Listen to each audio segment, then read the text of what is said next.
किती दिवस झाले आपलं 7 महिने झाले जुलै लागवड केल्यानंतर 1.5 ते 2 महिन्यामध्ये याची पहिली छाटणी केली।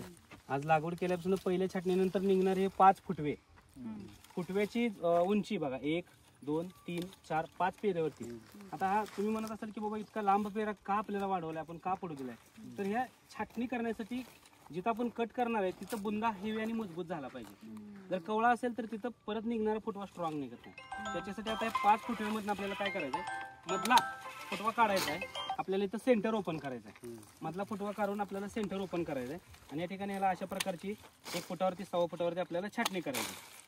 तर या ठिकाणी आपण छाटणी केल्यानंतर पहिली कटिंग केल्यानंतर 5 फुटवे आलेत। आता दुसरी कटिंग केल्यानंतर इथं 5 10 15 आणि 20 फुटवे आले।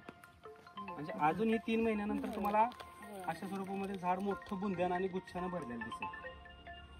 हा, तर ही पहिली छाटणी इथं आली, दुसरी छाटणी इथं आली।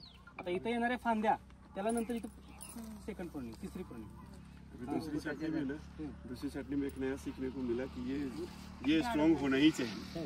तो उसका ब्रांचेस नहीं आएगा। आपने अगर ब्रांच में अगर ब्रांच अगर इसमें जो न्यू ब्रांचिंग है वो कौला रहता है, उसका स्टिप हेवी नहीं रहता। यहाँ में कटिंग करेंगे तो बराबर नहीं है। हाँ, त्याच्यासाठी बुंदा मजबूत होणं।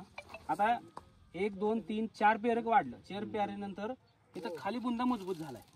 त्या मजबूत झालेल्या बुंद्याला आपल्याला आता इथं कटिंग केल्यानंतर इथून पुढे 1.5 महिना अजून पण हा बुंदा मजबूत होते, हा पण मजबूत होतो। कारण की फांद्याची संख्या खूप कमी असते, त्यामुळे झाडाचं अन्नद्रव्य जे आहे ते ह्या फांद्याला मिळतं, बुंद्याला मिळतं। आता ह्या काडीची आपल्याला ह्याची गरजच नाही, त्याचा आधार आपल्याला संपलेला आहे।